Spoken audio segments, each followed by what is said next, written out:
This video is to help you with the Unit 3 test review. Remember, on the test, you will see questions like you saw on the quiz, but these would be additional types of questions. So first you're asked to find the value to -3 minus -6.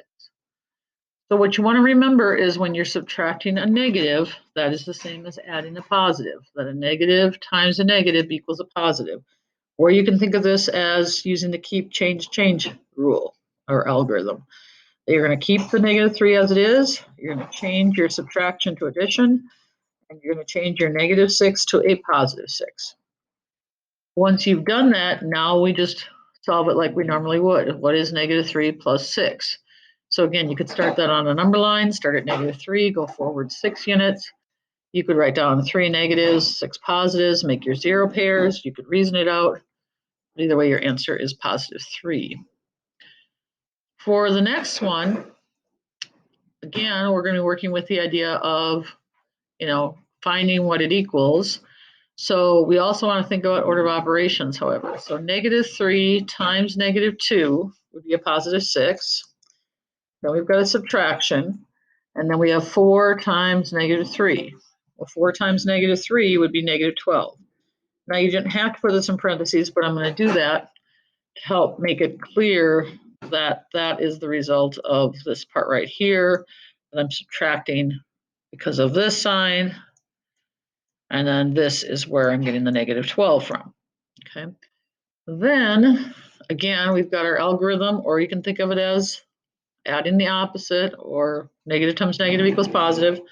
But the way we change this to 6 plus then +12. And of course, 6 plus 12 is just 18.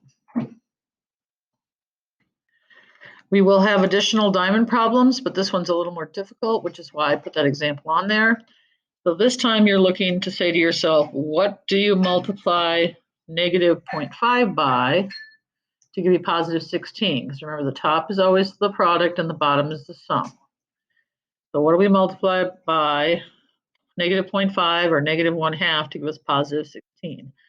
That answer would be -32, because half of 32 is 16. So -1/2 of -1/2 times -32 would be 16. And then when you add a -32 and a -0.5 or 1/2, you get -32.5 or -32 and 1/2. All right. So again, negative times negative is positive. Half of 32 is 16. Adding these two together, -32.5 or -32 and 1/2. Then they will ask you some questions about properties. So what property is 3 plus 6 plus 7 equals 7 plus 3 plus 6 an example of? So what you want to look for first is, did the order change? If the order changed, then that's commutative property. C for commutative property, C for changing the order. So again, you can use COMM as a good abbreviation for commutative property. We'll take that.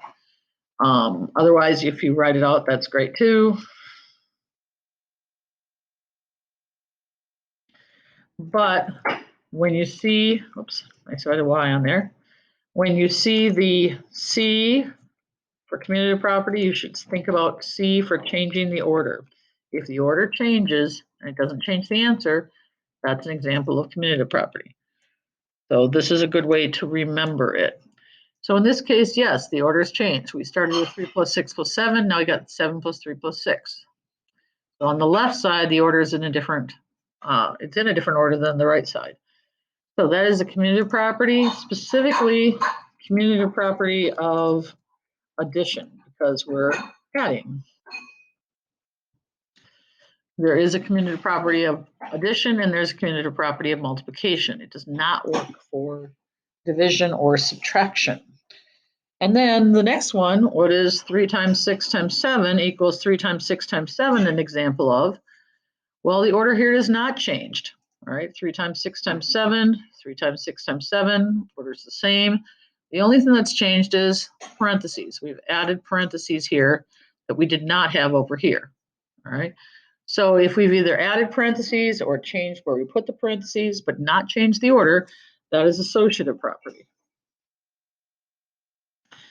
Associative property has to do with what is associating with what in parentheses. And in this case, it'd be associative property of multiplication. Again, we're multiplying. So the associative property works for addition and it works for multiplication. Again, not for division, not for subtraction. Associative property, if you're going to abbreviate that, you can use ASSOC. But again, associative property of multiplication, because the only thing that changed is what associated with what. We have parentheses here. Here we did not, or if we'd had them in a different place here, also the associative property. And then what a property is this an example of? 3 times the quantity 6 plus 7 equals 3 times 6 plus 3 times 7. So when you take a number and you end up multiplying it by the stuff that's in the parentheses, we call that the distributive property. Distributive property is where you distribute the number in front to the values inside. So this is the distributive. Try to spell this correctly for you. Excuse me, a distributive property, and it's not of multiplication or, addition. Distributive property involves multiplication and addition. So you can just say distributive property. That would be fine. Right? Sometimes we say distributive property of multiplication over addition, meaning that we're taking this and multiplying to these terms that are being added. And that's how, again, where we're getting 3 times 6 plus 3 times 7. But distributive property is fine. All right, we'll also have to find the value of the variable. And again, we did a little bit of this on the quiz, but this one's a little bit more difficult because we're saying to ourselves, what do you add to 45 to equal 21? And the answer is that you have to add a rather negative number. You think about what will be added to 45 to get you equal to 21, it would be negative 24. And again, the reason for that is, and I guess I should say x equals negative 24, but the reason for that is that 45 plus negative 24, you'd create 24 zero pairs and you'd be left with 21 positives. Another type that they'll ask you about on the test that wasn't necessarily on the quiz is something like this. Find the value of 15 divided by negative 3. Well, we know 15 divided by 3 is 5, but we also know that when you take a positive divided by a negative, that's going to equal a negative. So 15 divided by negative 3 is negative 5. We'll be asked to evaluate, in this case, x plus y divided by 3. So this whole thing, x plus y divided by 3 is what they want us to evaluate for x equal to negative 4 and y equal to 6. Again, when you see the word 4 here, it means just basically replace x with negative 4 and replace y with 6. Or evaluate x plus y divided by 3 if x equals negative 4 and y equals 6. So what we're going to do is we're going to put in the parentheses. Instead of x, we'll put negative 4. Instead of y, we'll put 6. And then we don't want to forget that we are also asked to divide that by 3. All right. So negative 4 plus 6 is 2. So the question is, what is 2 divided by 3? And 2 divided by 3, you could get a decimal, 0.6 repeating, or most of the time we would just leave it as the exact answer, which is the fraction, 2/3. 2 divided by 3 is 2/3, because remember, again, this is 2. Fraction bar means division, 2 divided by 3. All right, another evaluation will be something like this. Evaluate x minus yz for x equal to negative 4, y equal to 6, and z equal to 2. Well, x again is negative 4. We're going to place it with negative 4. Write down our minus sign. Y is 6, and z is 2. Now remember, when you see a letter next to a letter, like the yz, that means multiply. So I'm showing the multiplication this way with parentheses here. So I want negative 4 minus 6 times 2.